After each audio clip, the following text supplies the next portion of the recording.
Hi, welcome to another edition of Shabbat Lounge.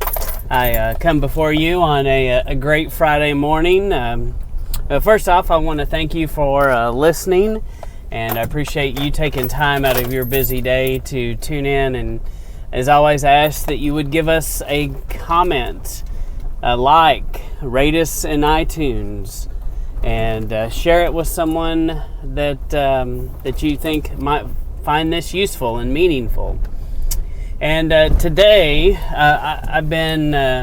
Jake and I both have been thinking a lot about the upcoming feast, and we're preparing a podcast that we're about to do about the feast. And we've been researching kind of this idea of marriage, the marriage language that we see in the Torah, in the text.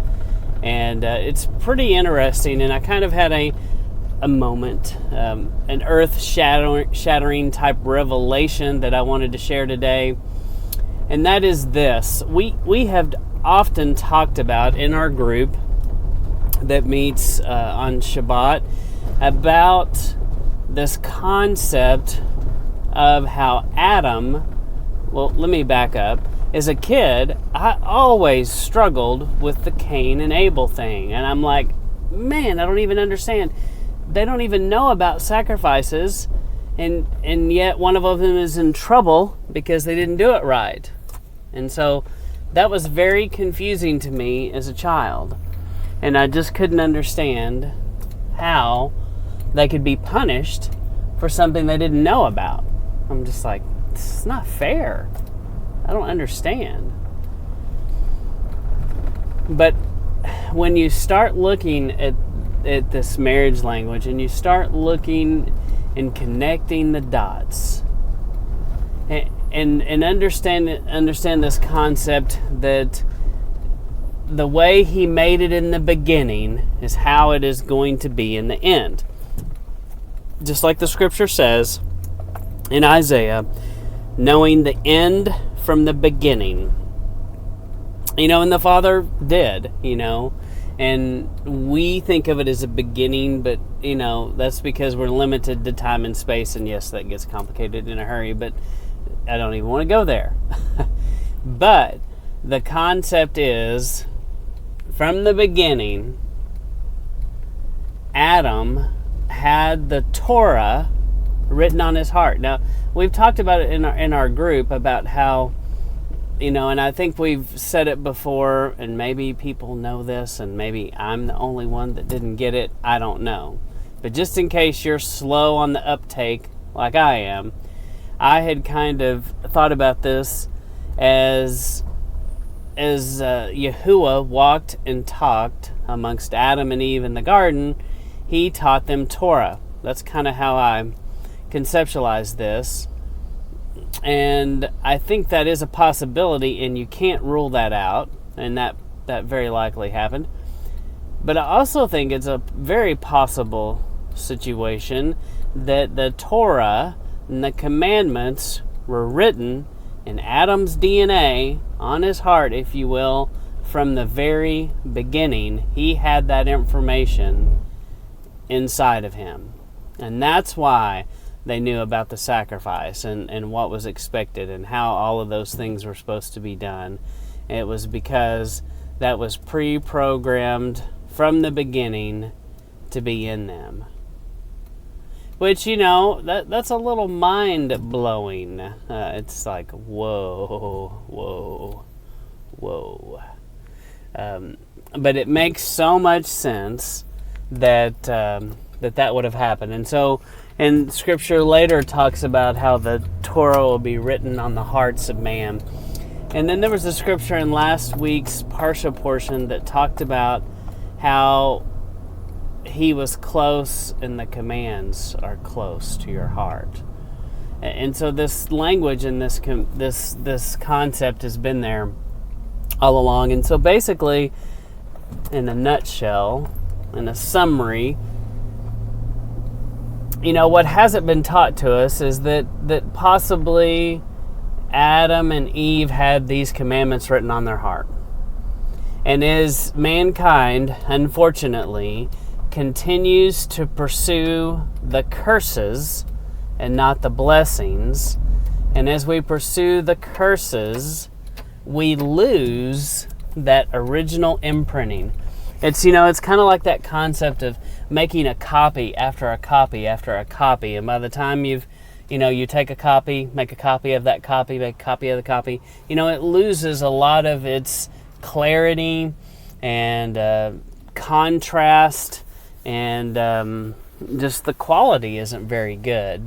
By the time you've made 10 copies of copies, it is definitely kind of broken down.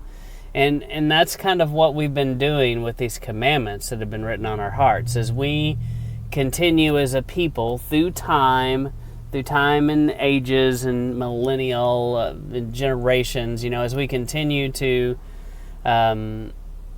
not follow His commands and break Torah, we continue to break down and degrade all of that.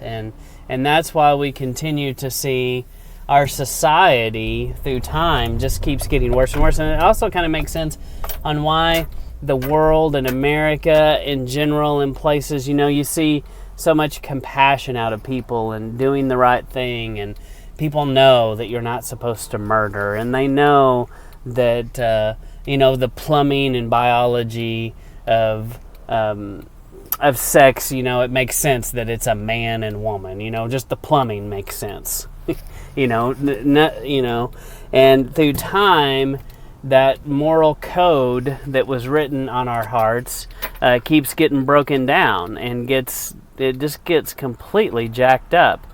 And that's what we see happening today. And the call is, going back and reading Torah. You're putting that back on your heart and mind, and you're rewriting your DNA, and you're restoring it. You're allowing the Father to come in and restore and set it back right. Set it back to what it's supposed to be. And so today I just wanted to leave you kind of with that and have you think about that. And I challenge you to read the text. Read the Bible. Make it part of your daily, weekly routine. Seek good teaching. Seek biblical teaching. And ask the Father to show you truth. Because He tells you, and He tells us, if we ask, we're going to find. If we seek, we're going to find. If we ask, He's going to give it to us. If we seek, we're going to find the answers. And that's what He wants. And so many of us get caught up in our culture with the consumption of media, whether it be from social media to Netflix.